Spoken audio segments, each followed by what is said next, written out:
In the dead of night, when the moon is high and ill winds blow, and the banshees cry and the moonlight casts an unearthly glow, arise, my love, with tales of woe.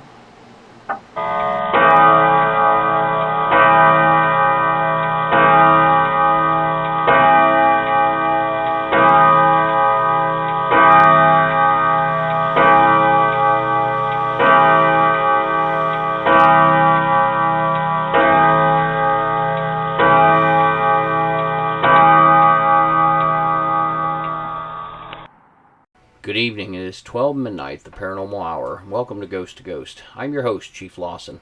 Ghost is a podcast to discuss all paranormal and parapsychology subjects.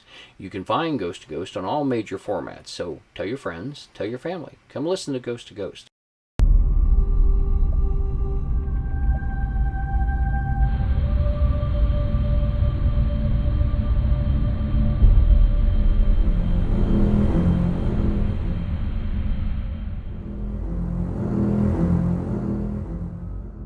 Good evening, ladies and gentlemen. It is the midnight hour. It is time for Ghost. Tonight, we have the long-awaited Monroe House Part 1 After Action Report. You've all been seeing the wonderful evidence that Jennifer has been posting on social media. We've talked a lot about it. It's finally here. So tonight, we take over Part 1 of the Monroe House After Action Report. And with me tonight, I have our podcast director, Heather Lawson. Hello. I have Sierra Medley, our podcast producer. Hello. And I have Jennifer Verne, our research manager and social media manager. Good evening. And I have Eric Knight, our IT manager, and our website creator. Anybody that's seen that website, that is impressive. So thanks. It is. It looks good. So, all right. So tonight, what are we drinking? Well, we got an amaretto sour on the table. We got a few actual... well, let's see here. What else we got? We got mojitos. Yes, we got actual fresh mint mojitos. So tonight's going to be a good night. So let's talk a little bit about the investigation, and we'll start through the evidence. Quick synopsis for people on Monroe. I'm sure they listen to our episode on the history of the house and everything. And we've been there twice now, and they're very nice. Pam and Eddie, the people that run it, are fantastic. If you get a chance, it's something you want to book. It's very unique. I think everyone sees things a bit differently in every site they investigate, but this one we really like. So what do you think, Jennifer? Anything you want to throw in on that? I actually feel really comfortable there. It's really a neat house. It's got a lot of history. You can tell that it has been redone and reconfigured multiple times over the decades. But there's just an air about the house that just kind of wants to draw you back each time. Yeah, I hate the name, the moniker they put with it, Demon House. There's nothing. I've never felt anything. I haven't either. And Michael Diddy Jr., who did The Evil Unearthed, I believe that they actually call it the Mysterious Monroe House. That's better. I think it was Michael that gave that name. Or I know I've been talking to Philip Gibson too. He's from up north in Elkhart, Indiana. Yeah, and he and I have been talking about it. But yeah. I know that it's monikered the Demon House, but I think more people are now starting to call it the Mysterious Monroe House. I like that. Mysterious. I like that much better. Fits yes. better. It does. It does fit better. Because I don't feel uncomfortable in that house. And I'll tell you, I never once felt anything that was demonic. I mean, I never did. I didn't see that. I'm like you. I felt comfortable. When we were up there, early part of the season, it was a little chilly. This time it was a little hot, so we got to experience it going both directions. I mean, nothing. I mean, the worst thing I can see is the wolf spiders in the basement. That was it. I mean, that's the only thing that I really feared. I felt very comfortable. Tell you the truth, it'd be neat to go up early enough. They have a movie theater, and they have all kinds of tapes of haunted movies you can watch to put you in the spirit. And of course, we don't do that because we're there to investigate. But we did get to go out and enjoy the campfire this time, and that was neat. That was really neat.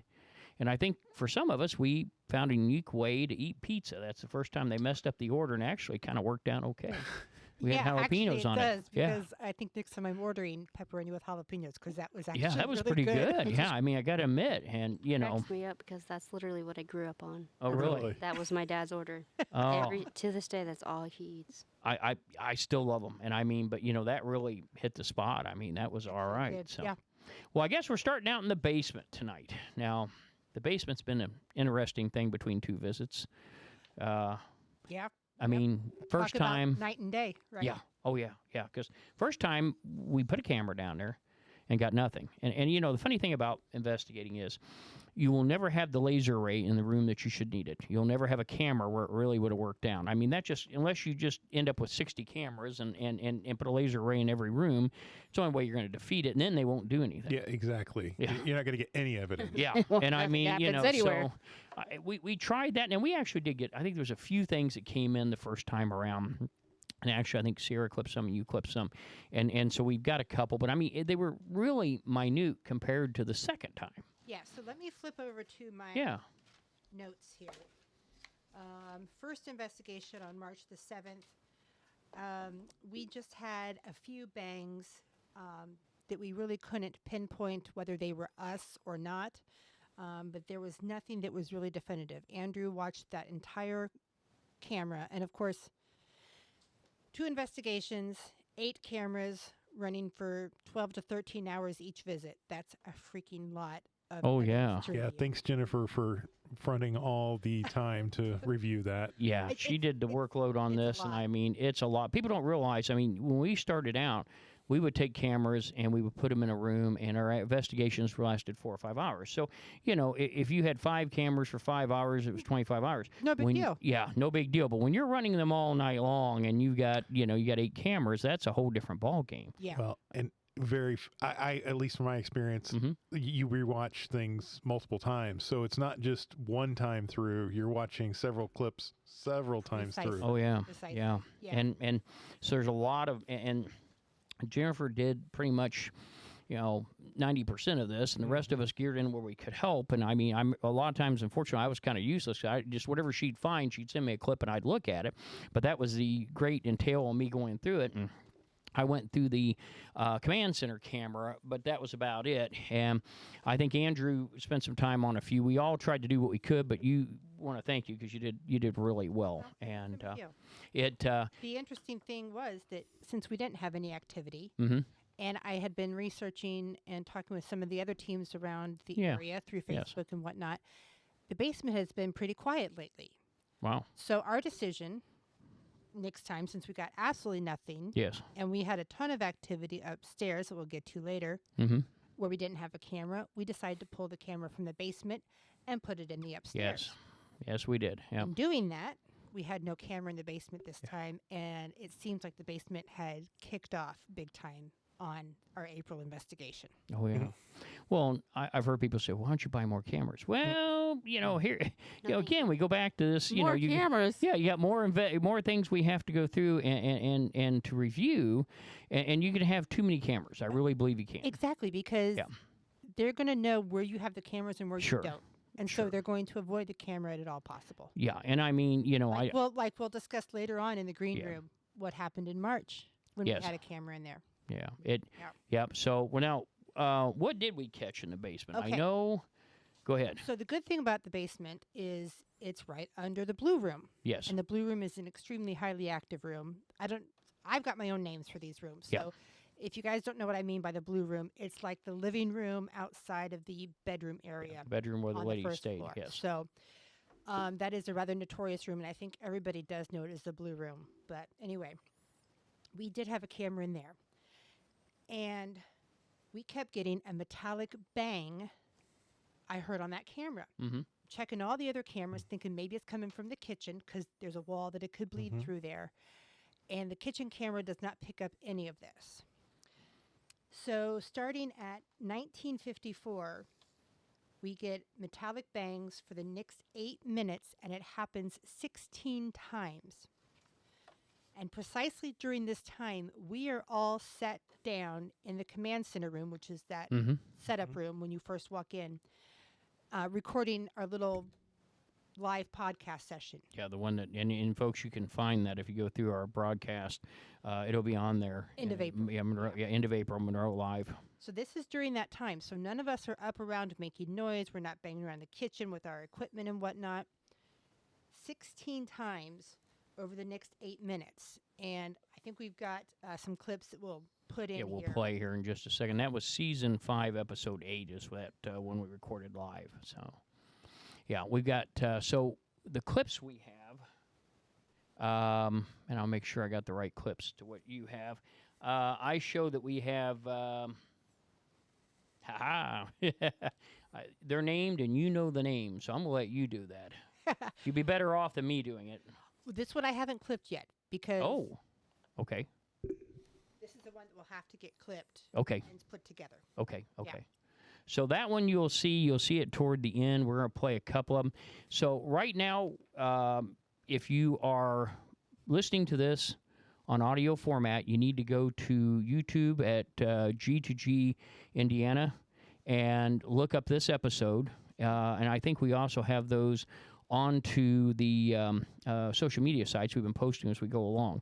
And I think I got to talk to Eric. We're going to talk about working out a page on the website where we can display this, where you can go and look at it. So if you're on an audio format now, this is a good time to go to the website or go to one of those arenas to be able to look at those clips. Or we can try and splice the audio in here, in between here in a second. Okay, and we're going to break for that. So we're going to go to our first audio or our first clip.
All right, folks, that was the first section of bangs from the basement. So Right. And we're going to talk about that a little bit. Yeah, and then, so we finished our podcast, and then about an hour later at 20:45, there's another 7 bangs over the next minute and a half. Okay. Another 7 metallic bangs, just like we heard before. Okay. So that's the second round of clips. Okay. We're going to play that now for you. So we're not going to play all 7. We'll play 2 or 3 of the best ones. Correct. And then let you hear those. So let's go to that now.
All right, folks, that was the second round of bangs. Now, one thing that Eric wanted to point out, and point that out. Yeah, so for those that haven't been there, the basement really only has wires down there. There's no mechanical, there's no HVAC, there's no water heater, no furnace, nothing.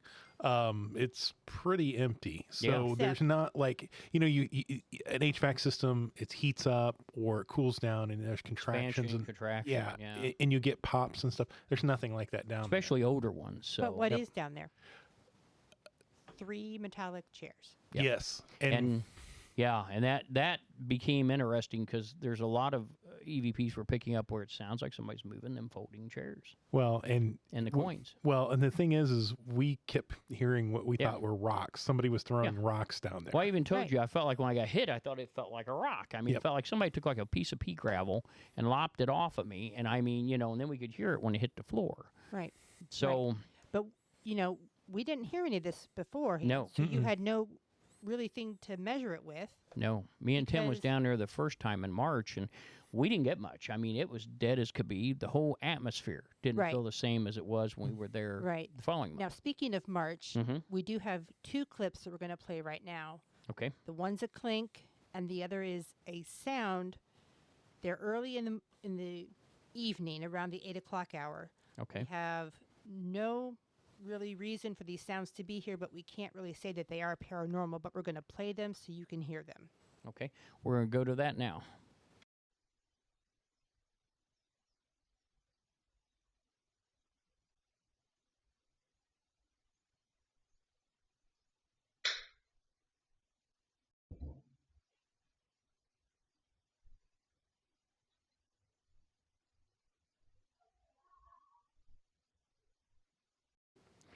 All right, folks. Hope you enjoyed that. So, and enjoyed those clips. Now, next we have out of our next set of clips. So now there's a third round of metallic Yeah, bangs. bangs. And this is happening while we're outside of the fire pit enjoying our pepperoni and jalapeno pizza. And the funny thing is, like we were talking, the other thing was, if you think about it, sometimes when you're listening to these sounds, they sound a little bit like a coin being popped off there. And we found coins on the floor in the basement when I and Eric were down there. And the other thing I want to explain about the basement is, as everyone knows, it has researched the Monroe house and watched a couple of the TV shows. The basement is a half basement. The crawl space is where they found the bodies. So, it got to be a point they didn't want people up there digging all through there after they located the first body. So they boarded that off. And it has an area where you can climb up in there. And there's an aluminum ladder. And you'll see that in the video portions. And you can climb up in there. Now, none of us are quite... Whoever designed the space didn't design it for somebody that wasn't athletic and, built like... Jack LaLanne or something. I mean, it's very tight. I decided the first time we went, Tim looked at it and he looked at me. He says, "You going in there?" I go, "No, we would need somebody to distract us after we get in there." But I know some people have gotten in there and taken EVPs. So we've laid some things in there and took footage on the inside of it, but it's there as well. Other than that, there's nothing down there. I mean, the electrical disconnect panel and, the normal plumbing and so forth, but that's about it. So, all right, so we're breaking now. We're going to go to the round 3 clips, and these are the metal noises, the banging noises. Yes, so while we're outside the fire pit from timestamp 2125 through 2137, yes, there are 16 of these metal bangs. And so here we go, folks. Enjoy.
All right, folks, I hope you truly enjoyed that. And next, we have our final round of bangs, and these are a bit more unique. And these are the ones we picked up from, what was it, 2223? Yeah, so an hour later again, Mhm. 22:23. We are inside the house, but this is definitely coming from downstairs below the living room, the blue room. Mm-hmm. And there's about 12 bangs. And this is not the last of the bangs Yes. by any means, because it continues to happen, but this is the last big grouping. So from 22:23 through the next 10 minutes to 22:33, we have about 12 of these. Okay, so we're going to listen to those now.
All right, folks, hope you enjoyed that. Our next one, we actually have a sound, and it's partially in the basement. It's partially up in the blue room. The blue room, is, as we said, is right above the basement. So we've got this on two different cameras, and we're using that as a comparison to show, Yeah, because know, we had the handy cam exactly. downstairs. I and Eric were going down to the basement. We have the handy cam, and no, folks, we did not fall, neither one of us. Yeah, sure because, sounds like it. Yeah, because before this, Mm-hmm. I was sitting in what I call the Victorian sitting room, which Mhm. is that front little room off the theater area. Sure.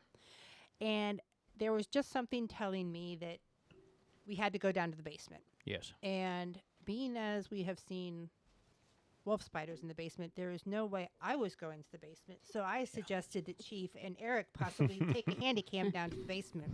Y'all go. Yeah, and So- that's the only place that I am always concerned where I'm holding on to the rail. You know, because I've got this envision of a wolf spider laying in wait on the rail for me. But we've never found one yet. No. So what we're going to play here is the guys are making their way down. You'll hear Chief talking. He goes through the blue room, and they go down the steps. We do have this from the blue room camera, and also we have a clip from the handy cam. Mm-hmm. We're gonna do the blue room first, then we'll come back, and I will let you folks know we're gonna do the handy cam. That way, you'll know the difference between the two. Correct. So, okay. So here's the first one. This is the blue room camera. Well, I'm gonna turn the light on only because I think if we don't, somebody's gonna fall. And it could be you or me. Are we close to the door? Yeah.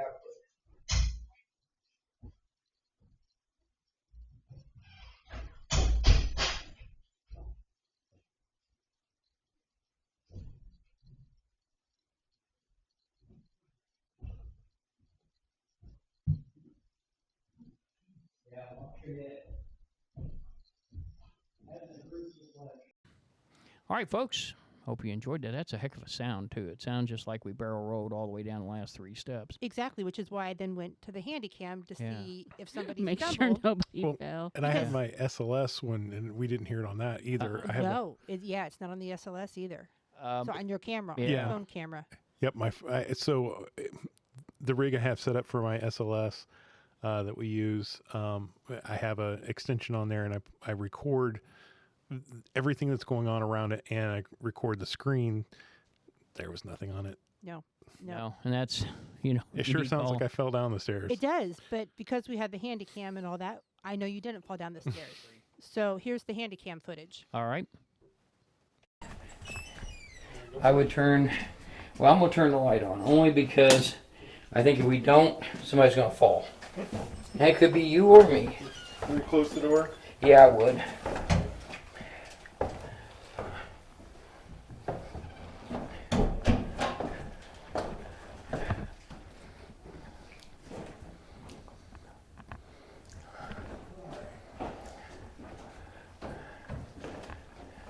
Jeez. Yeah, watch your head. All right, folks. Pretty interesting, isn't it? I mean, that, Yeah. you know, how that sound was caught. Now, the next one is a EVP of a voice saying yes. Right. And again, we're going to do the blue room first and let you hear it, and then we'll do the handy cam. Okay? Let's start with the blue room. Here we go.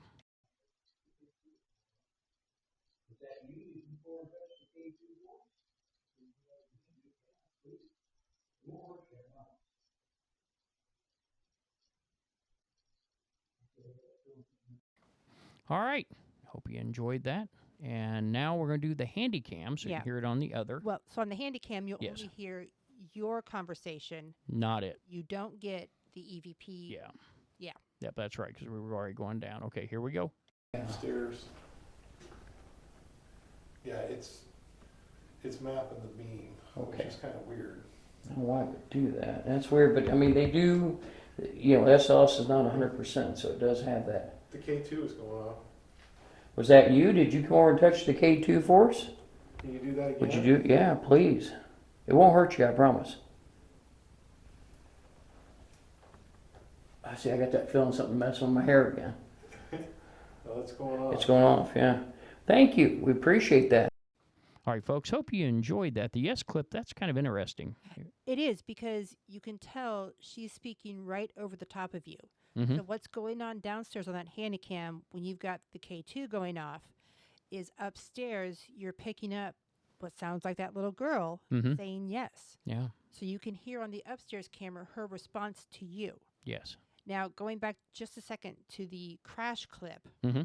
what I think is kind of interesting is as you guys come through the blue room and you go down, Yes. you're talking about turn the light on so nobody falls Yeah. down. And then all of a sudden And we the hear bell this. goes ding ding. Yeah. Good idea. Yeah, because it's a trip hazard. Yeah. And then you hear the crashing sounds. Which is unique. I mean, you know, certainly, the double bell, which is a warning. Yes, it's a good idea. You want to turn the lights on. Precisely. And that's but how I then interpret then the fall sound comes. It is kind of interesting. So okay. it is a little bit interesting because later on Yeah. in the evening, Mhm. when I'm doing an Estes session, Mm-hmm. I say the word tripped. That's right. Remember that? Yeah. Yeah. I forgot about that. That was So- same. Was that same one that had Oscar in it? No, Oscar was from the first First session. Okay, investigation. Yeah, okay, this okay. stuff happened in the The April second one. investigation. Okay. Yeah, got it. I just think it's a really interesting Well, yeah, coincidence. and I think it's we get it's- crashing sounds. We get yes, people can fall. Ding ding, be careful. And I get wonder if tripped. the ghosts can trip and fall. I don't know. make you wonder. I don't know. Well, I mean, it's definitely signs of an intelligent 'Cause haunt. it was I mean, us. you know, and no, and I've been known to, you know, I think we've all tripped or stumbled at one point or another, but none of us did. I mean, we were very careful going down, me and Eric both on the stairs, but Right. you know, it certainly is a really good positive sign of an intelligent haunt. We're not Yeah. talking about residual in this case. So, No, this you would know, it's definitely tell. communicating with us. Yeah. So, okay. Well, the next thing we're going to go to, we're going to move to the living room, or what we call the blue room. Yeah, What yeah. You know, we've kind of nicknamed her. Yeah, we'll talk about that one Yeah, precisely we're- and exactly here. We're going to get into that one. So, This is actually activity that we have centered in the blue room now, rather okay. than stuff that we hear elsewhere from the blue room. Yeah, and you know, the comparison files we had there were from the camera up there, but now we're going to start talking about the first one in March we picked up a whistle. Yeah, and I was surprised to hear the whistle Yeah. because we had not heard about And it. that isn't the anything. only place we picked it up either. Mhm. No, we actually picked up whistles on both Yeah. both nights, the March and the April. I don't know if we got Whistler's mother or father or who, but we definitely got a Whistler. Well, we do, and in again talking to some of the other groups on Facebook, there's 2 other groups that have recently been getting whistles, actual EVPs and audio. Really. They hear it with their own ear.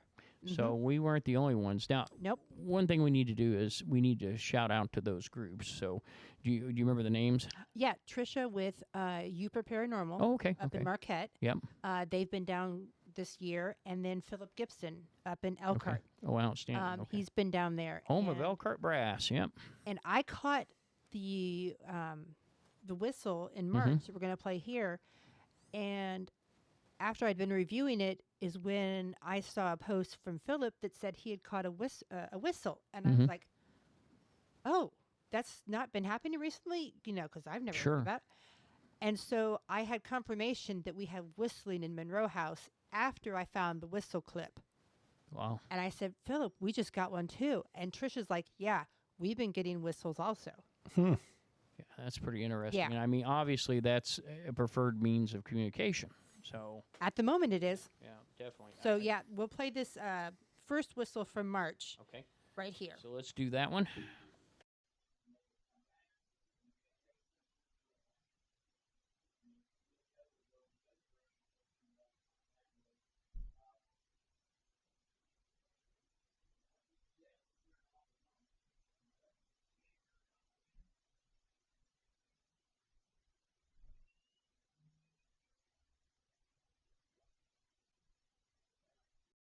Okay, so hopefully everyone heard the whistle. So Yeah. now, So that's not the best whistle we've caught. no, that's but there'll be coming more. later. Stay tuned. But yes, that was the very first whistle I caught at Monroe.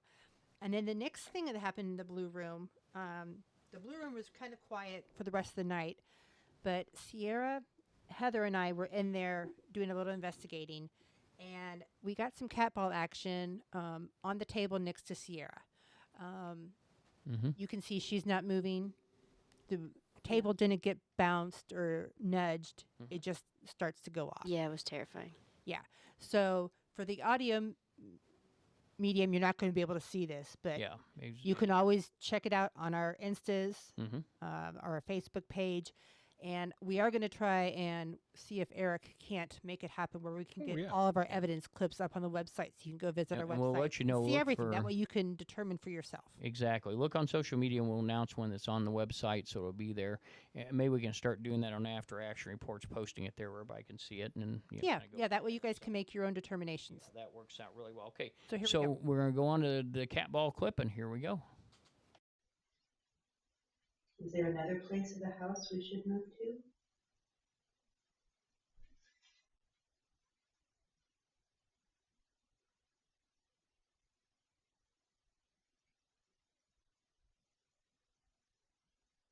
Thank you. Yeah, I was thinking, like, do you not want to talk to the girls? Do you send the boys in? Is that the problem? If we need to send the boys in, should you let us know by touching one of the cat balls again? Oh, okay. All right. Now, one thing we wanted to discuss was something that happened, and we've got 2 different sound files, but the sound file that we picked up in the Blue Room has a very, very unique sound, and we're not sure what it is. We'll be honest. You know, it could be a rut-row or a yoo-hoo, or we're Or a just not whoop. sure. Yeah, whoop. We've enhanced it. We've taken some of the static out, and we've played with it a little bit to try to get more clarity. And really, you know, I don't know. Has anybody got any opinions they want to throw out? I mean, to what it is? I don't know what to think. You always look for definitive evidence, and it's Sure. This is one where you don't want to discount it, but at the same time, You don't want to put stock Yeah. in it. yeah, Well, and we've always said that, you know, when in doubt, we throw it out if we don't know what Exactly. it is. And this Yep. is why we're not putting it on the broadcast because, and we will put it on the website, so it'll be there if you want to look at And it. there's actually 2 other Yes. possible EVPs that I think I hear something, but again, we can't make anything definitive out of it. Yeah. And so therefore, I'm not going to class it as evidence, but they're interesting. I think that's good because, I mean, again, it was interesting to hear. We tried very hard to figure out what was being said, but we can't hear anything. And we're So not going to make something up just so- to make it fit a narrative. No, 'Cause so we don't do that.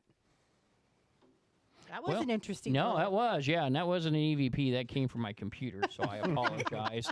I have no idea where that came from. Don't know what's causing it, or I'd shut it off. Anyway, all right. So Well, we're gonna. There's one more thing, Chief, I want Oh, to yes, talk go ahead, about yeah. the blue room. Yes. Is we didn't really get much other on the cameras, No. the recorders there. And again, this is a room that has a sofa, a couple of chairs. It's right outside where the ladies slept.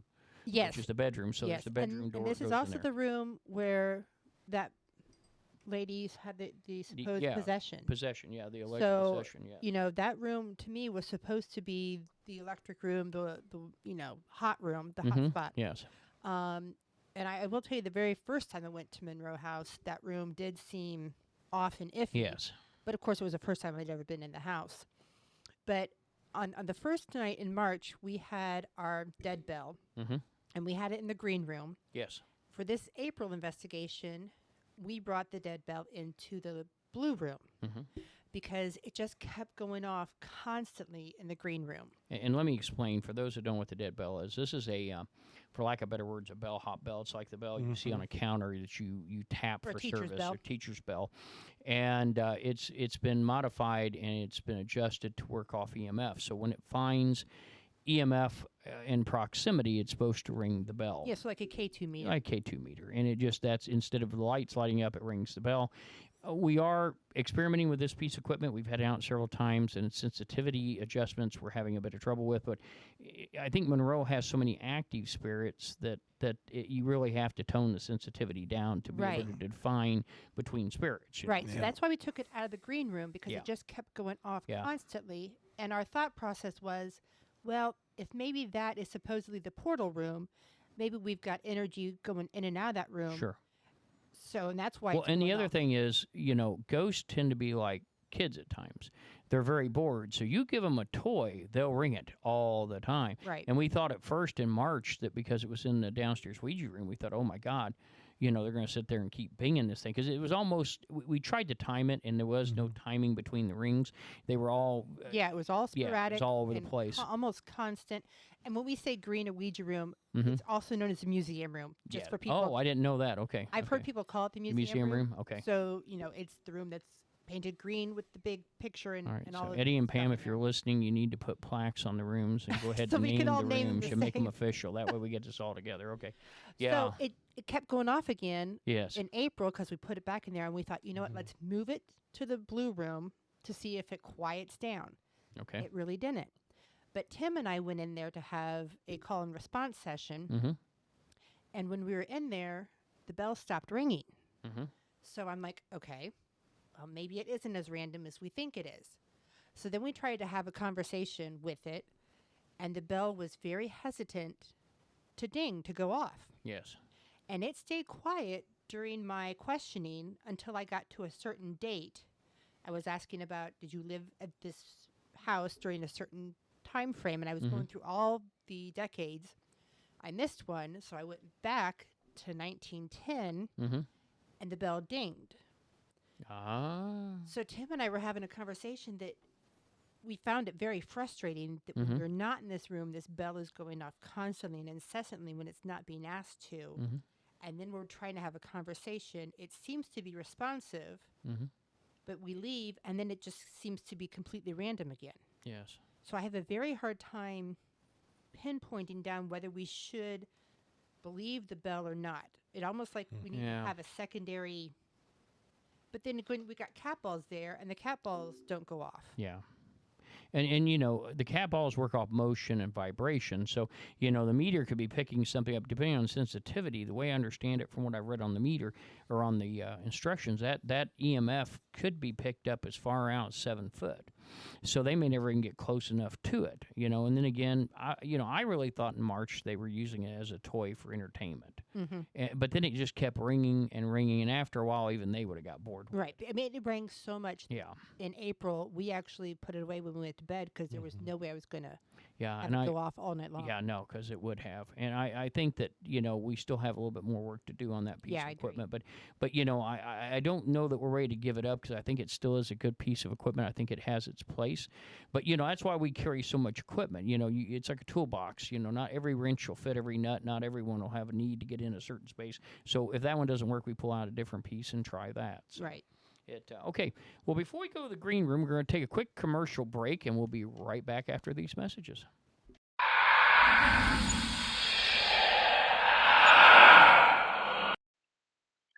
Good evening, listeners. I would like to remind everybody that this October is a very big event in Indiana, the Crawfordsville Paracon. Yours truly will be a guest speaker there. It is the October 23rd, 24th, and 25th. Please consult our Facebook page, Instagram, and our website for details. Again, you won't want to miss this. It's free to the public. There's over 100 vendors there, and there's going to be some workshops that you can pay to attend. Our own Heather Lawson, our Ghost to Ghost podcast director, is putting on a herb class. Come out, come one, come all. Enjoy. Again, October 23rd, 24th, and 25th. Don't miss it. All right, folks, we are back, and we are starting. We're moving to the green room.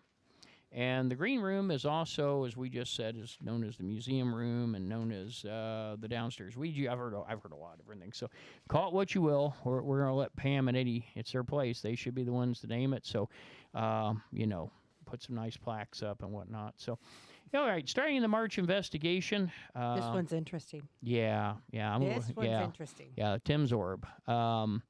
Is that what we're going? Everything that happened. Well, yeah. Everything that happened in this room.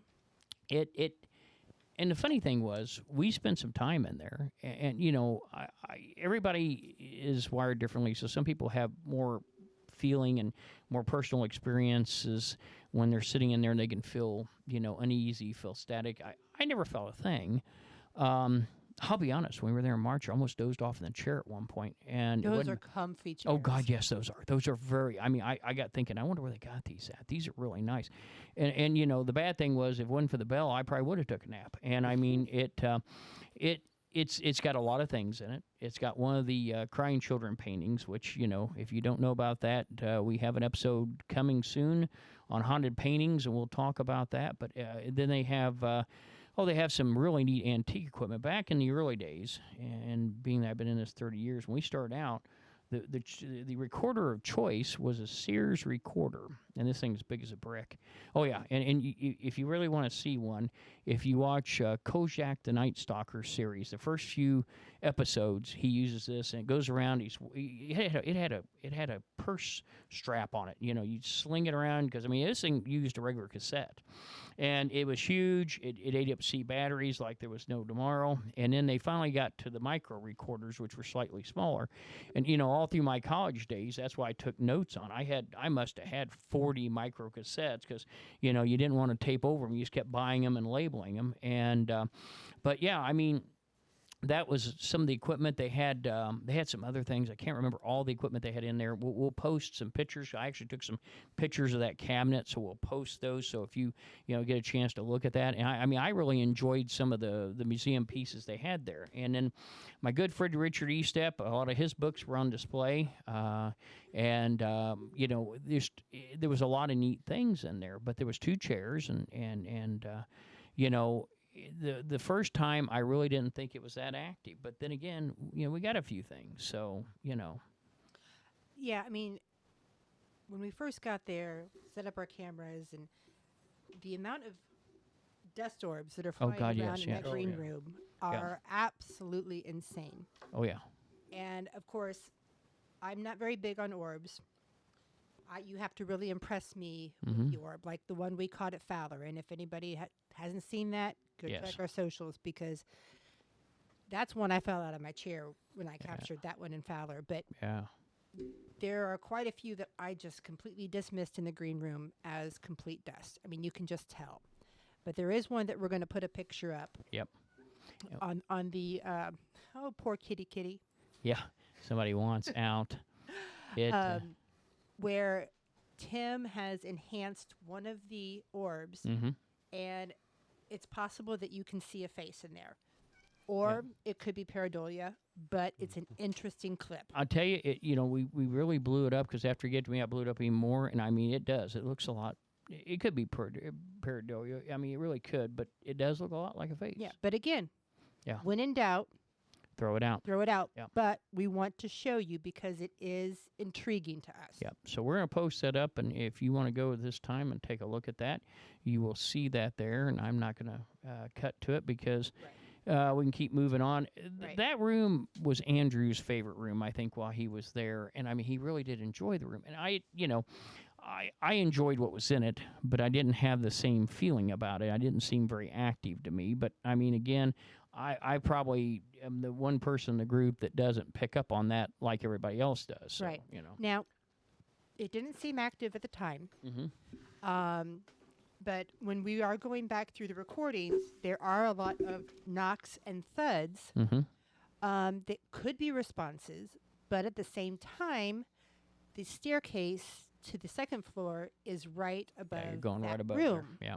So it could be us going up and down the stairs. And it's right next to the kitchen and the and the command central room. Exactly. So I mean, it could have been one of us bumping around, moving Right. around. A lot of times we get in command central, we forget all about, hey, there's taping going on in other places. We might bump something. So it could have been us. I mean, And it really again, could. there are some things that could be a vocal reply. I thought I heard something respond to a question about, we were asking about someone named Ulysses. And there sounds like there's a vocal reply, and then the bell goes off. I just don't know. The problem is they're not good enough, and we're not Right. really, we don't feel confident enough to put them out there as evidence because it's so many things it could be. So Exactly. again, with policy, we're throwing those out. Right. So. But the interesting thing is we set up the camera in that Yeah. room at the beginning at timestamp 1957, right? So just before 20. The camera shuts itself off at 21:11. All the other cameras ran the entire night. Yep. But this camera shut itself off at 21:16. Sorry, 21:16. And I tell you, our software, and Eric has worked as much with it as I have, and he can tell you, it doesn't work that way. The software in the NVR, the software in the cameras will not shut themselves off unless we program them to, and we didn't program them to. Right, and these aren't on battery. No. They were plugged in. They had constant power the whole time. They were Right. on adapters. So, And of course, we didn't catch it until review. We did not know it had stopped recording. yep. And everything of interest that happens in that room is only now on audio because the camera was shut off. Yeah. And I want to go through a couple things. Okay. I haven't clipped any of this yet. Okay. So if we decide we want to put some of this in, we can insert it here when we're done. But Okay. in the Ouija room, we did an Estes session. And this is where we started getting the talk of Oscar in the upstairs Ouija room, right? And then we come downstairs, and at this point, Heather takes over the Estes session. And I don't know if you remember saying this, but you say tripod through your Estes session. I don't remember that at all. I know. You say tripod. Now, Where was this at? This was upstairs or downstairs? no, we had started upstairs in the upstairs and you Ouija. were then we downstairs at this came point. Okay, downstairs to the okay. green Ouija room. Yes. So she says tripod. And then the next thing is Tim asks, is the tripod in your way? And the bell dings. Mm-hmm. And then Heather says, Grandpa. And we had that put in a corner on that investigation. It was behind the chair. It was in the corner behind. No. On this investigation, it was in the corner facing. Oh, that's the right. It was tape. up by the cases. Okay. Yes, it was okay. by- It up by was the facing cases, the chairs. Facing the tape, okay. yeah. And then I found, okay, I didn't think anything of it at the time, right? But now, as I'm thinking back to what happened, she says tripod. We ask, is the tripod in your way? The bell dings. She says, Grandpa. I don't know what that has to do with it, if anything. But then, later on, we're in that green room, and things start to go dead and quiet, remember? And we talk and ask, do you guys need some energy? Should we bring out the ion pump? Yes. Is it getting too cold in here? Mm-hmm. Okay. And we get activity outside on the tripwire in the hallway. We get the cat ball going off in the room with us. And so we're like, okay, we're waiting for you to come back Yeah. from your investigation Sure. to put the ion pumps on. So I've got different cameras and I different think it was audio. me and Tim was Yep. on it. I was trying to think because Andrew had left by then. Andrew had left So I by think it then. was just me and Tim. Right, and Eric wasn't with us Yeah, on he the wasn't on that trip March. yet. Mhm. So I'm putting all of this together. The ion pumps needed to come out because energy was draining. They Mhm. needed more energy, and the cameras had already stopped at this point. Yeah, and I want And to the explain there tripod by is what. in the way. Yes. Are they trying to tell us that they have messed with the tripod, or are they trying to tell us that something has messed with the tripod, something has messed with your camera? Or they wanted it moved, and since we didn't move it, they shut it off at 10 o'clock. Well, no, the camera had already shut off by the time. Oh, by the they're time. Okay, so talking we're about yeah, this is tripod. audio. That's right. Okay. Yeah, so are they Okay. telling us, hey, something's wrong with your tripod?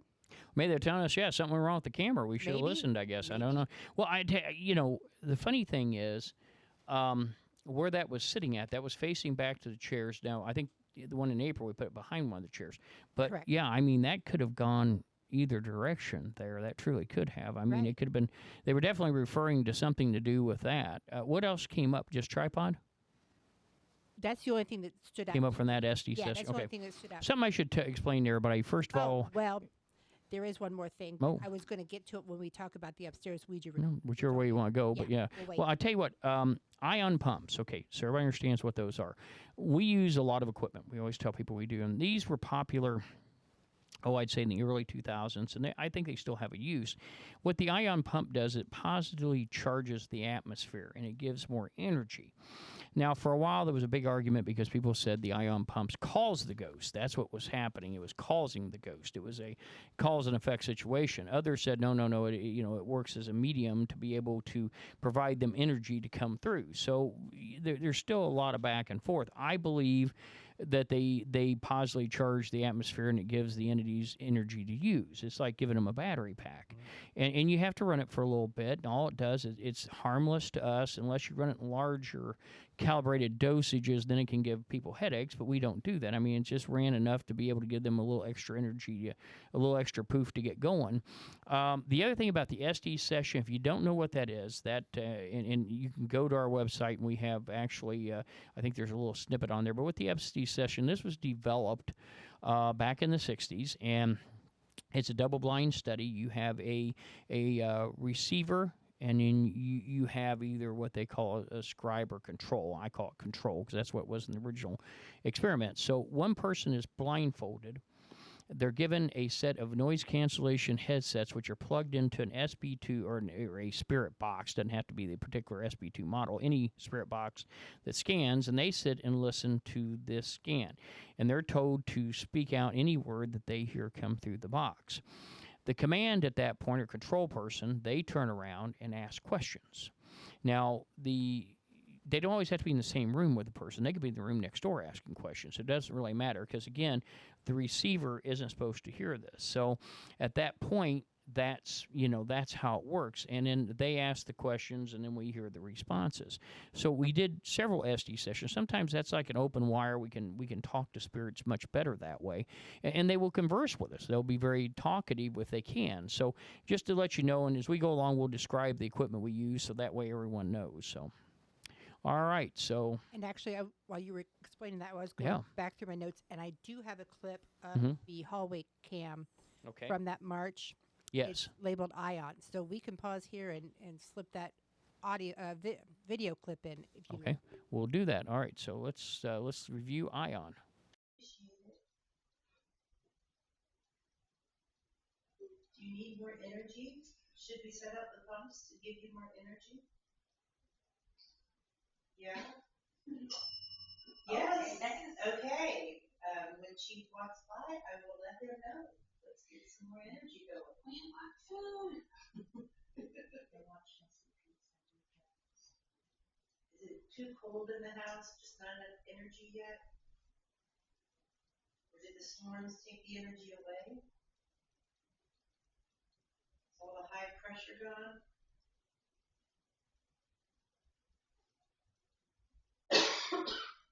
Excuse me. You can bring out the ion pumps and get some stuff, energy flowing.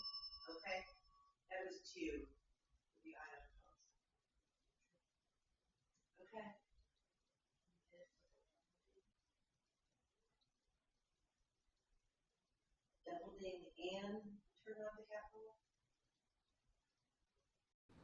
All right, folks. Hope you enjoyed that. And now, April, we really didn't have anything. I mean, everything that we caught, we debunked. And Exactly. so, you know, Yep. for the green room, for the Yep, green room. for the green room. We had some clicks and some knocks, some thumping, but everything I was able to debunk as noise from us walking around. Yeah. Or completely unknown and probably mechanical coming from the kitchen. Well, that could be, yeah. You know, Very- because the refrigerator could Yeah, be it on made- and off. Oh, God, it made sounds like it was dying. Yeah, Yeah. yeah, it really Yeah. does. It really does. So that All night. oh yeah, all night long, yeah. It okay. So we're going to the Victorian sitting room. Yep. And so our March, one thing that we knew was, you know, and you noted in here is how active the tripwire was. Yes. Yes. And we have a couple of different things. First of all, the tripwire, that particular piece of equipment, works off EMF. So it's a long wire. It's approximately, I believe, 10 feet. And every 3 feet, I think it has a EMF detector, and it lights up. And it has several colors depending on how close something is to it. So it's nice in a hallway because you can monitor if something comes down the hallway. You can watch it. We also have another version, which is a static wire, and it actually works anytime it picks up proximity. So it creates an EMF or a field around it, an EMF field, and what happens is like a REM pod. And if you get near it, it'll shoot a light down the actual line, and it's actually encased. And then recently, Andrew has got us is it called the It's not the Octavius. What do they call that thing? It's from Ghost Stop, and you know, Sean, if you'd have called me, we could have discussed this. But anyway, it's a central unit, and it looks like an octopus, and I think it has something tied to it.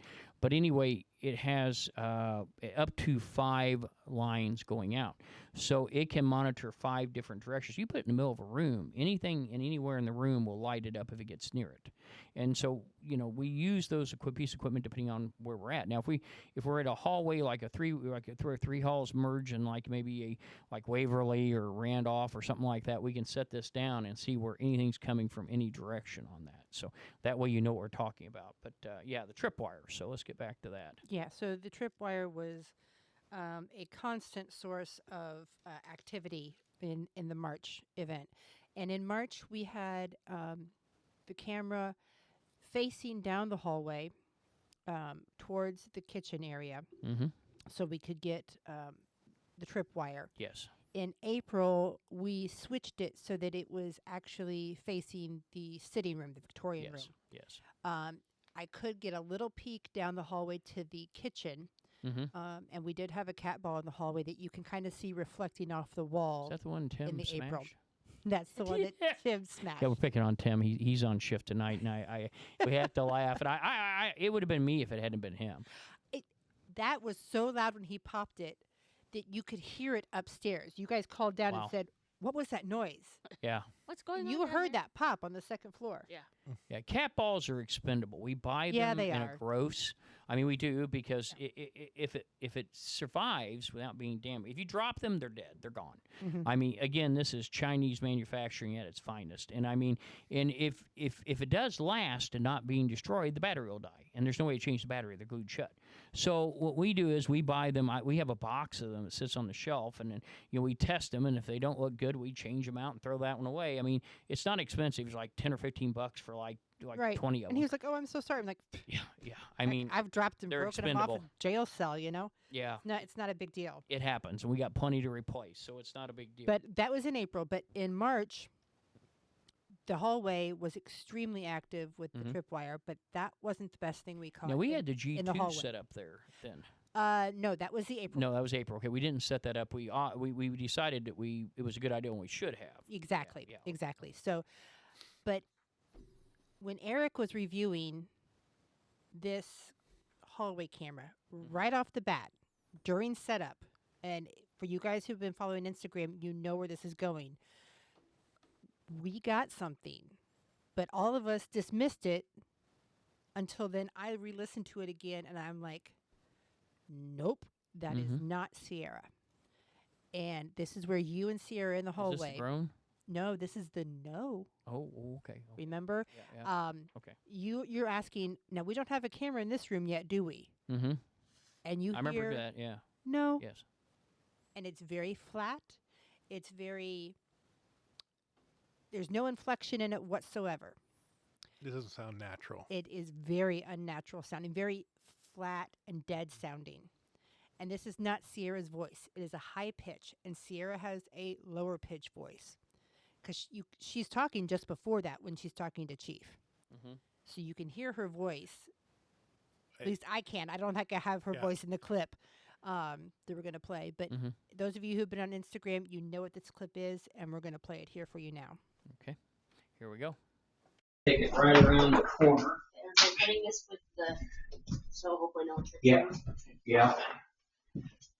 And I'm just gonna put a flush. Any walks through will know it. They should be able to see it anyway. Okay. Now we don't have a camera in here, do we? I wonder if we should have had a camera. I don't know. I don't guess we need one.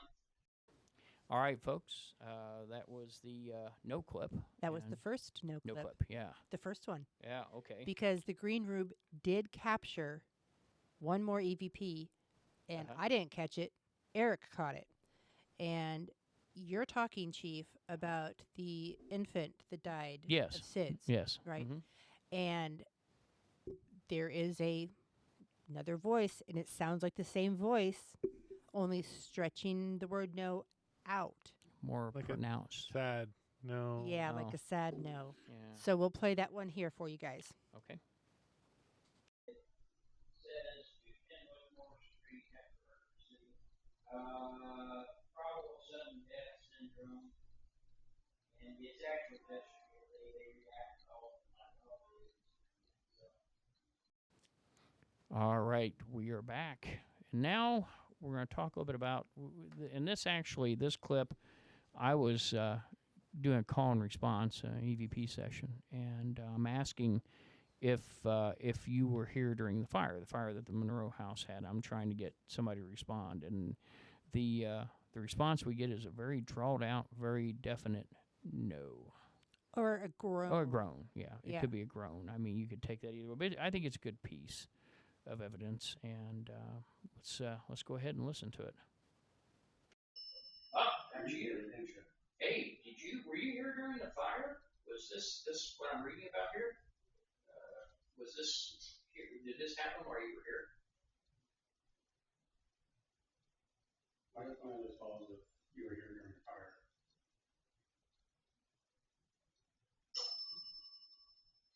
Does that mean you were? If you were here, ring the bell twice, real quickly. Ding ding. Can you do that for me?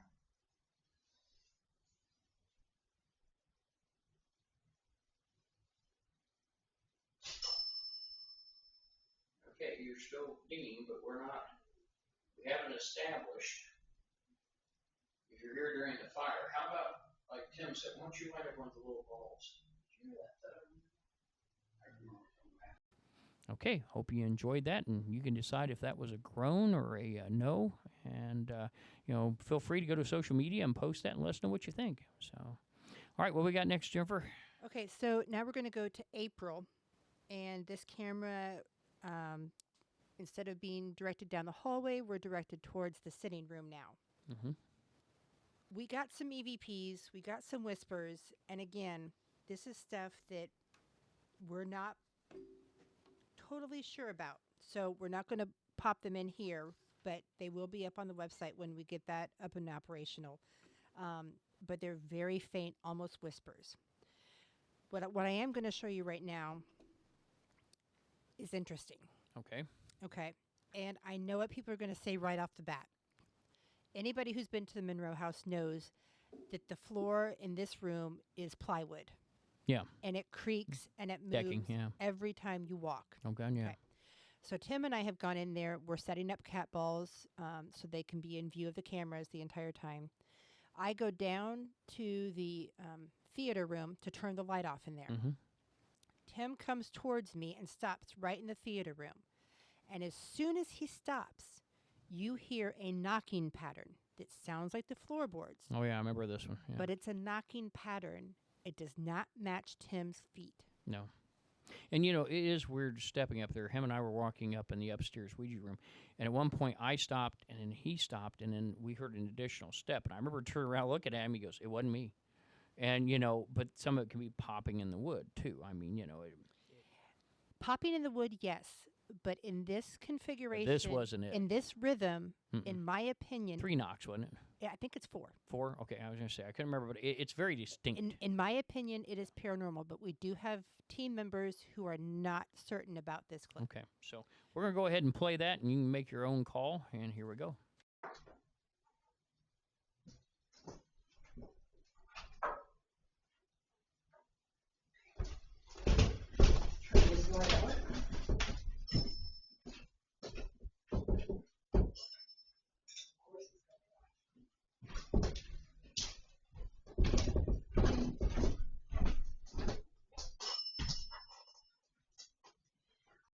Okay, and let's talk about the cat balls.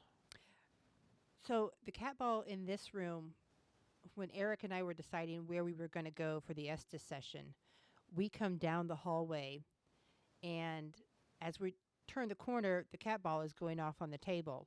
Mm-hmm. And Eric was like, "Was that us?" And I'm like, "No, you actually have to physically touch the cat balls, move them to make them go off because they're it's not a motion sensor, but No, it's vibration, and that's you what have to move detects. it. Yeah, it's you not have to motion; touch it's it. just vibration. Right. So you can, if they're on a table, you could tap the table, and it would cause that to light up. Exactly. Yeah. Exactly. So, in reviewing the evidence, I can see us coming down the hallway, and the cat ball goes off Mm-hmm. when we're in the hallway. Mm-hmm. And we've got a clip of that, so we can input that here. Okay, so we're going to go ahead and play that, and that's cat ball in the hallway here. So watch carefully. The cat ball's in the center of the hallway, and No, it's the one on the table. oh, is it in the one on the table? Victorian room. Okay, I take it back. It's one on the table in the very. So watch there and watch for that to light up. Here we go. Are you in the hallway?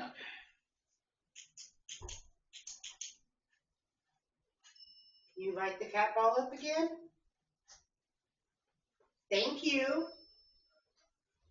Appreciate that.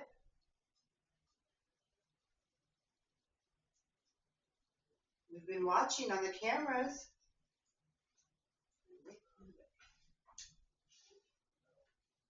It's not working.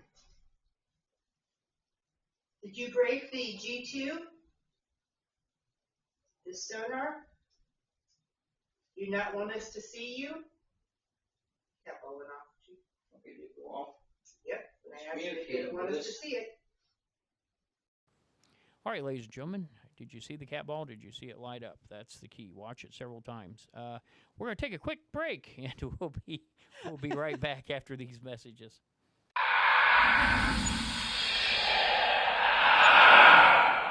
Atkinson. Yeah. All right, we're back after these messages, and we're moving on now. We're going to go to the downstairs kitchen. And so let's talk a little bit about the kitchen. And to let you know, yes, there's a refrigerator in it that sounds like it's on its death throes. And there's a really neat, both kitchens have some antique, if you're into antiques, they have an in-wall oven. I don't know if it works or not. We never actually asked. But they have a microwave. I tell you what, Eddie and Pam are very nice. They give a lot of drinks. There's drinks there for the investigators. There's snacks. There's all kinds of things in there. And we usually order pizza and sit there and eat it. And I mean, the kitchen is very, very formal. And there's water. There's everything there. So it's really handy. That's very helpful to us. And it saves us from lugging a lot of extra weight. So, but let's start out with a March investigation in the kitchen. So the kitchen was actually relatively quiet until the end of the evening. Yes. There were some bangs and thuds, but again, being in the kitchen, I couldn't rule out anything that wasn't natural. Yeah. Mechanical, be it the refrigerator or something Sure. else.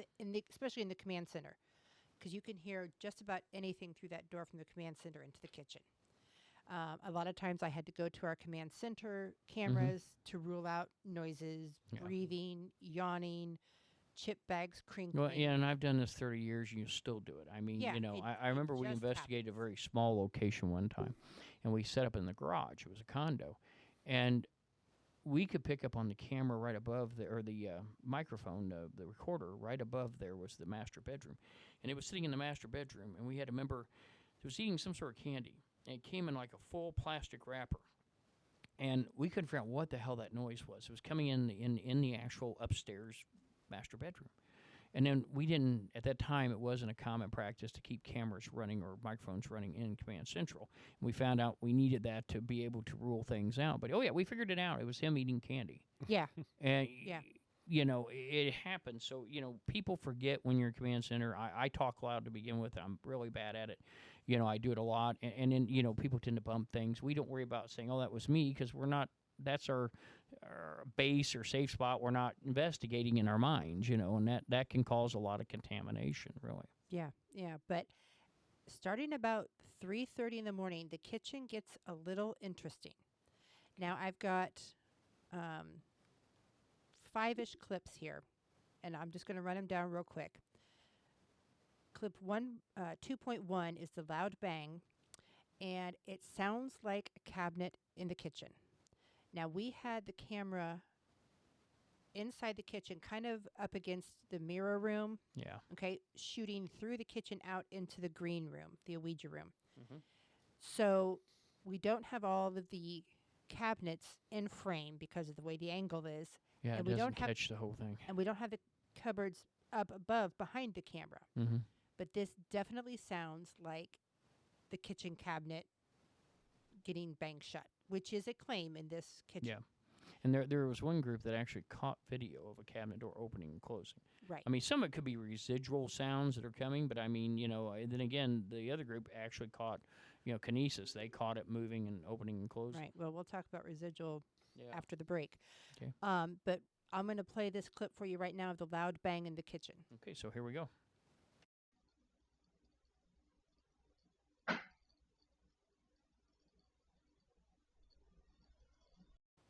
All right, folks. Hopefully you heard that cabinet door. Now we're going to talk a little bit about the bell. Yeah, okay.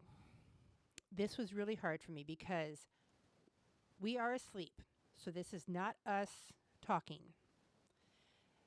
And I do not believe this is snoring either from inside the command center. That kind of has a different sound. Yeah. But And we don't want to point out that it was Eric snoring. At all. no, this No, was definitely not March. Eric. Oh, So it's this Mark. is Yeah, you. because Eric isn't there. It's me. Okay. This is you. So this is me. Yeah. In several clips from 3:46 through 3:58, Mm-hmm. and then again starting at 4 o'clock to 4:13. This bell, which we'd already discussed about the bell. Hello, kitty kitty. Yeah. So we've already discussed about the bell. The bell will ding, and then right after the bell dings, I get this mumbling, almost like a conversation voice. Mm-hmm. I remember this. And it happens several times. So I've just kind of mini clipped a few of the sections so you guys can hear what I hear. Make your own determination. All right. So here we go.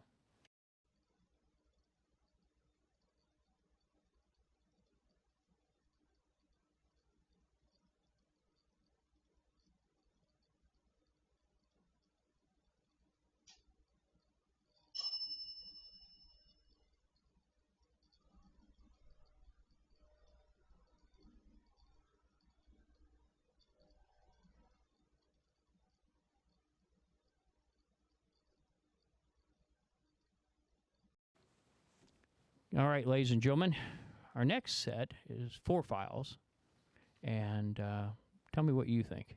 Okay. This is really open for a big debate and discussion. Yeah, big one.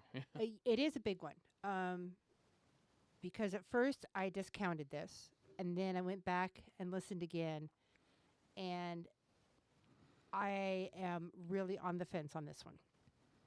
Several times between 3:30 and 4:30, the bell goes off, Mm-hmm. and then right after that, there in comes this mumbling sound. This sounds like a conversation. Okay. Now, again, I have listened to all the audio of all the cameras for both times. I don't hear this at any other time except for this hour on this camera. Mm-hmm. It does sound mechanical, and we can discuss that after we play Mhm. these clips. But the thing that gets me is if it is mechanical, it's only happening in this 1 hour time frame. Yeah, and that one wouldn't, point. you know, if it was a refrigerator, it'd do it all I would the have time. heard it yeah. all night long. Yeah. And the bell happens, and then this mumbling sound happens. Yeah. It's like the bell instigates the mumbling. Now- And it might. That's It could be a trigger. That's what's got me Yeah. thinking that it is more paranormal, and it's not the fireplace, because in April, this happened in March. Mm-hmm. It's coming from our March Mhm. footage. Mm-hmm. In April, I can hear when the fireplace in the Kicks command on. center kicks Well, on. yeah, because it makes a noise before it lights. There's you know, a you get that. click Yeah. in the kitchen, and then you hear a whoosh Yeah, yeah. into the command. Because at first I was like, "What is that sound in April?" Like, and then I'm like, "Wait a second," and I go to command center camera, and every time I can hear the click, Yeah. I can match the timestamp up, and the next thing I know, the fireplace is coming on a command center. So I know what that sounds like. I know what the fridge sounds like. Mm-hmm. This is not matching either one. However, it does have a mechanical quality to it, but I'm not convinced it's mechanical. So let's play those 4 clips. Okay. And then we'll let And then we'll let's let discuss. our listeners and viewers decide what they want to think. Okay. Here we go.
All right, folks. Now we're still in the kitchen, and hope you enjoyed those 4. And you can go to post on social media and tell us what you think. Yeah, please. And we'd be very interested. You know, Philip, if you hear this, Yeah. or Michael, Trish, guys, let me know what you think. What is your Yeah. opinion? Have you guys got stuff like this before Mhm. in your evidence? Exactly.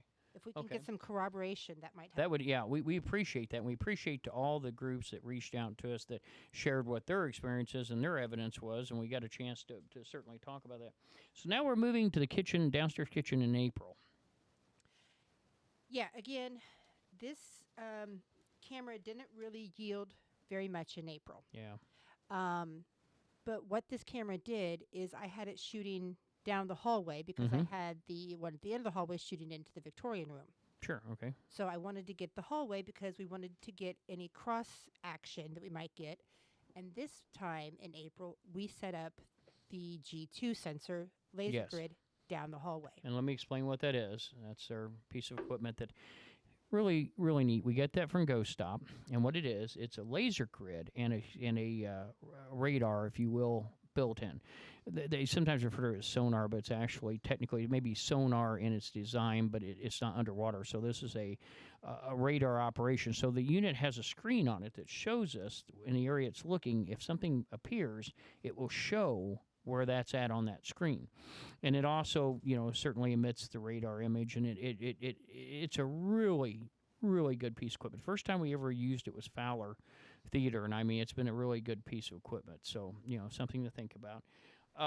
Okay, so we'll go on with that now. And that, so we had the laser array on one side, and we had tripwire going down the other. Right? No, the tripwire was in March. In March. Okay, so we So- didn't. That's right. We didn't use that on the April run. So we just had the because the G2. tripwire was Yeah. upstairs in April. Yeah. The G2 was downstairs. Yeah.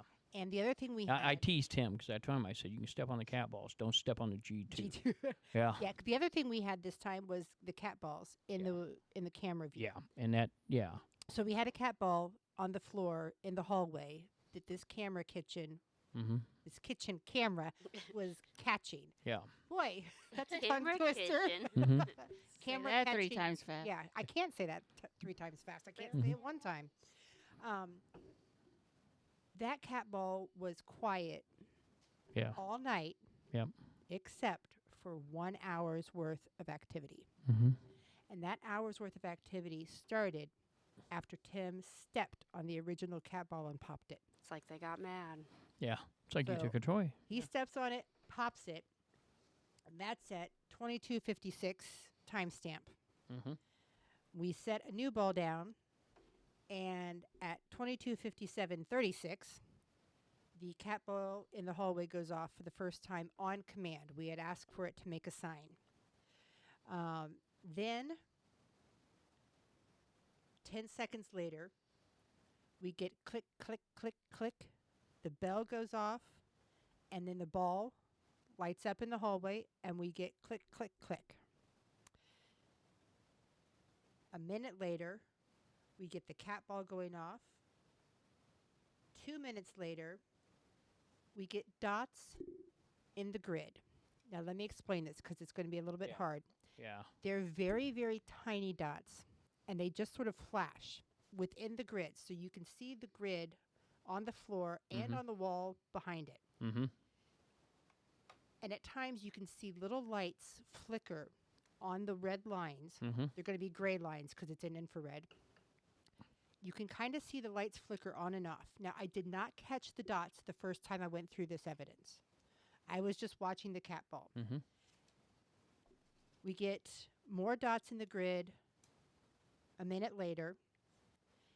Then 30 seconds after that, I think that I hear a voice on the audio, and there's a weird pixelation within the camera. Mm-hmm. Now, we haven't discussed pixelation yet, No, we haven't. but we do get pixelation where the camera acts funny and sort of blurs itself. Mm-hmm. And these are correlating with other activity going on. Yeah, and pixelization, for those that to get better understanding, that is when the camera. Yes, what happens is the camera has millions of grids of pixels across it, and it is a uniform system when it's capturing an image. But if something disrupts that and causes that to change, an image that the camera can't figure out what to do with, it's an image that's either partially transparent, totally transparent, but still luminous enough that the camera can detect it. It doesn't know how to do it, so it blurs that image. And sometimes it can show up as a person moving across or a blob, but we know the camera picked something up. It just didn't know what it was and what to do with it. Right, right. And so that's what the camera is doing, kind of bizarre things. Mm-hmm. Again, there's And how many four of those dots. clips do we have? There are 9 clips okay. in total within an hour's time space. The other interesting thing is at 12:50 or 23:51, so 11:51 at night. Yes. We are sitting in command center talking because Mhm. we have the ion pumps out. Yes. We're letting them. We're taking a break and letting them energize the area and hoping to get more activity. Right. Since it worked in March, we thought we'll do it again in April. I can hear on this camera our conversation Mm-hmm. in the command center. We're watching the cameras. Oh, cat ball is going off again. Okay. Oh, we've got motion on the camera in the green room. Yes. Okay. Every time we're talking about motion in the camera on the green room, that started getting me looking at the G2. And Yeah. that's when I noticed the little lights popping up. And I want to point out the motion. The trigger for that is on our NVR, that we're recording our stationary cameras on, it has a little emblem that comes up. It shows us a detected motion. And so, because they're very sensitive, so that's where it's coming from. It's not coming from another piece of apparatus. Right. And obviously, we don't see any motion No, in that we don't room. see anything in the picture, no. But something is caused the camera to see motion. Yep. Which I thought was interesting because you say that, and then the little lights light up on the floor. Mm-hmm. You're probably going to have to rewatch these several times, but because they're very quick, they're very faint, but Mm-hmm. a couple times you can kind of see 3 pop on in succession like footsteps. Mm-hmm. And a couple of times behind the cat ball to the right on the floor and up to the right on the wall, Mm-hmm. some lights appear there. The lights will appear and the cat ball will go Are they a off. reflection? No, Okay. they're not. Okay. Um, I was trying to remember if I watch. I mean, usually, so everyone understands how this works. When we review evidence, everyone takes a section and they review it. And a lot of times, I don't handle the raw, and it's just simply because everybody else wants a chance at this first, and that's fine by me. And we don't, everybody reviews. There's at least every piece of evidence reviewed by 2 reviewers. So Jennifer is our head reviewer, and she goes through it all. When she's done and she's made her clips, she'll send them to me to take a look at to get an opinion. And we talk about this. If she gets a clip that needs to be enhanced, whether it be an audio or video, then we do that. And then Eric also, he designs some of our software. He'll do that, and we'll take a look at it and make some determinations. And so you understand how that works. I just wanted to point that out so they knew our process that we go through. Right. So we'll play all these clips, but I think probably the most interesting clip happens at the very end of all of this. Mm-hmm. There's one clip, clip 8. Yes. We get some pixelation on the camera again. We see the dots happen on the grid. Pixelation happens again, more dots, and then the cat ball goes off. And Okay. the cat ball goes off a couple more times.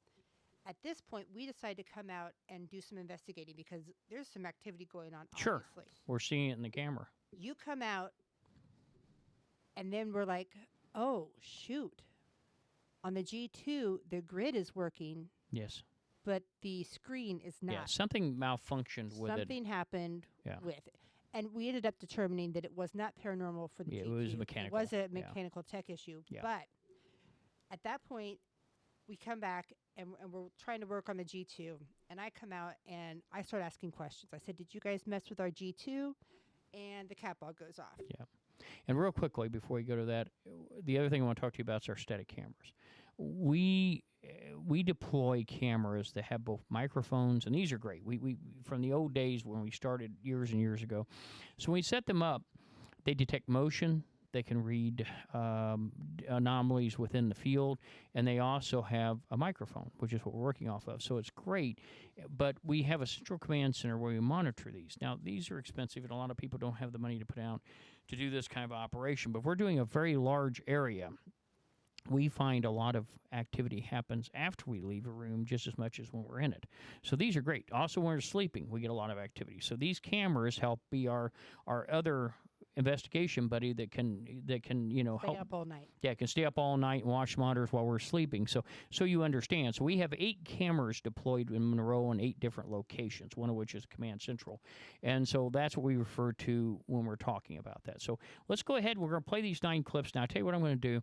Rather than come back each time, I'm going to actually just put a little sound in between each clip to separate it so you guys get a chance to see all 9 clips. So let's take a listen. Anyone in here with us?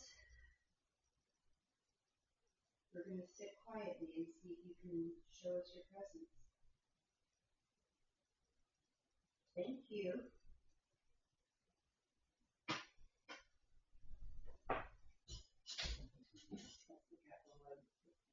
Okay. Can you come in here? You can come in here, we won't hurt you, we just want to talk to you. We have another ball in here you can play with.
long time. But it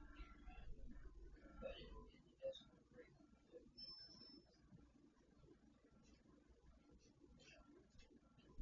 I don't know. Maybe look at the walls.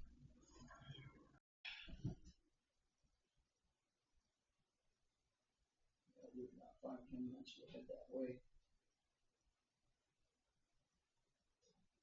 I did not put my I got back either. We'll take a guess. Oops, here we go. Yeah, in the hallway far back up. G2 hasn't showed anything. We were back here at least by 12:30. Yeah, at least. So So that's when we did the replay. it works for me. Yeah, 11:30.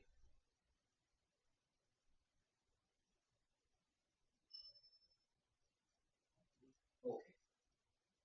As long as it's you. That's me. So something to do, didn't you?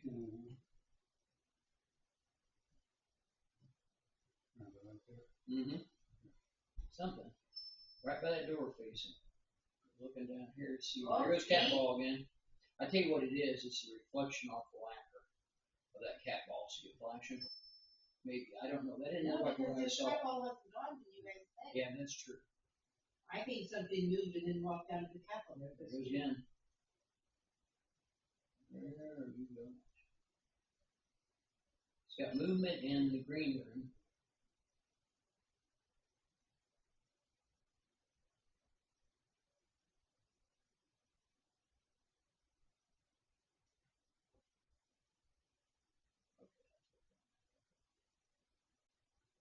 Still got it's still going off. Still going off, and we got movement in the Ouija room downstairs. I don't see anything. Why is it still going out? That's a damn good question.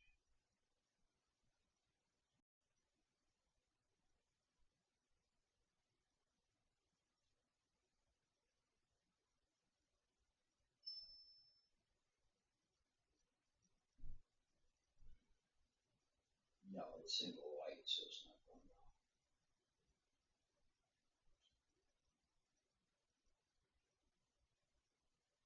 There's a cat ball upstairs on the TV, right? Yeah. Okay. It hasn't went off. I'm just asking. It flew off the TV and Yeah. Well, that TV angles back a bit, so. It fell off forward. Oh, okay. Now that's different because it angles to the back. Yeah, but I may have hit it, so I better check on the replay. Trying to see if that was going to go again.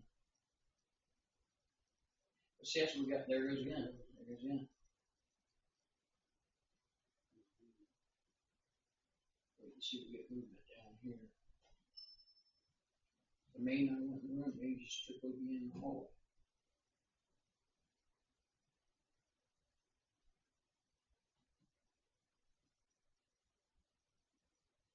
Those are motion and not the event. Yeah, and see the thing is it's not showing motion on the camera. It's not working. Did you break the G2? The sonar? Do you not want us to see you? Cat ball went off. Okay, did it go off? Yep. Well, it's I actually communicating didn't want with us to us. see it. If we get the case. All right, ladies and gentlemen, that is the end of part one for our Monroe After Action Report. So stay tuned. Our next month will be part two, and we're going to talk about the rest of the rooms there. I do want you to stick around for the ghost story of the day that is coming up. And we certainly appreciate you listening. Tell your friends, tell your family, tell everybody, hey, come out and listen to us. We really appreciate it. Again, thank you so much. Good night.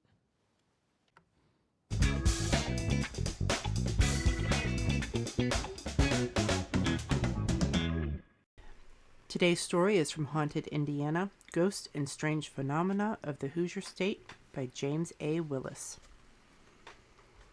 The Ghost of Step Cemetery. I'm not sure why, but most of Indiana's creepiest locations tend to be inside state forests.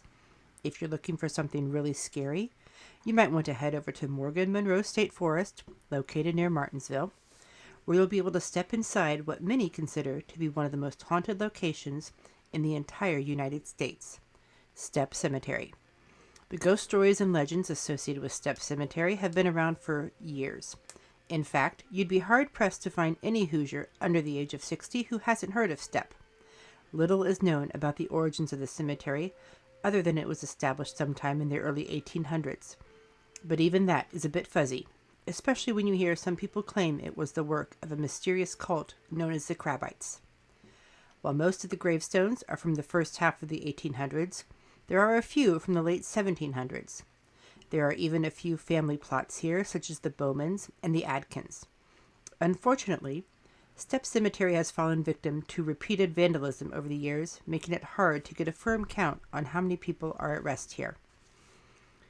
One of the most enduring stories concerns the witch's throne, an old tree stump that resembles a throne.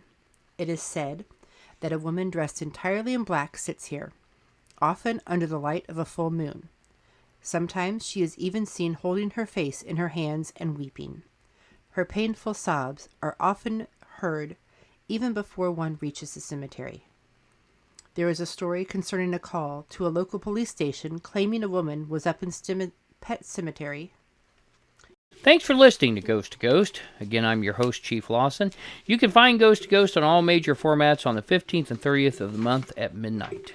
If you'd like to be a guest on the show, maybe have a question or subject you'd like to ask about on air or be used on the show, please email us at ghosttoghost@spiritindiana.com, ghosttoghost@spiritindiana.com. I want to thank my production staff on Spirit, Jennifer Verne, our research manager and our producer, and Heather Lawson, our trainer on Spirit and our podcast director, for helping make these podcasts possible. My chief of staff, Andrew Brooks, for his guidance and help on the scripts, and everyone else involved. Thank you so much. See you next time. Until then, stay safe and remember the truth is out there. Good night. Ghost to Ghost podcast and its contents is the property of Spirit Paranormal Ltd. All rights reserved. We welcome you to download and play the podcast and share with others for personal use. You may not, except with written permission, use or distribute its contents for commercial use. Spirit Indiana Paranormal, covering the Hoosier State since 2002, Indy's oldest parapsychology investigation group. If you're experiencing what you believe to be paranormal issues, reach out to us for help at www.spiritindiana.com or call our hotline at 317-883-9103. Again, that is www.spiritindiana.com or our hotline at 317-883-9103. Thank you for listening. Take care of yourself and the ones you love, and be safe out there.